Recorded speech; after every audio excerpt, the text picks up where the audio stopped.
See, with this clutch, it tells you to put it on the flywheel side. Yeah. On this engine, doesn't go like that. It goes the other way. It goes the other way with this nipple facing in. So this flywheel side will face out. The last clutch that you put like that and had problems with the engine. So this is the way it actually goes. When people don't know how to install the clutch on this engine, put it messed up. Or put it the wrong way. Yeah.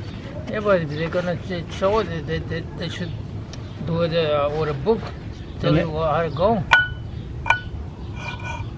I got the master book on this engine, and it says to put it this way. Oh. Not only that, when you take out the old clutch, it comes out this way too. Oh.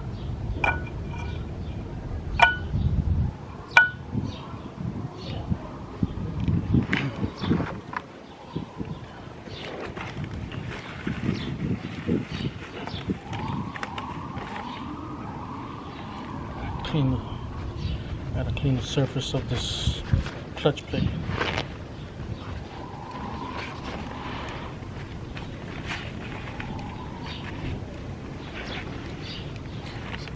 It's action clutch.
just in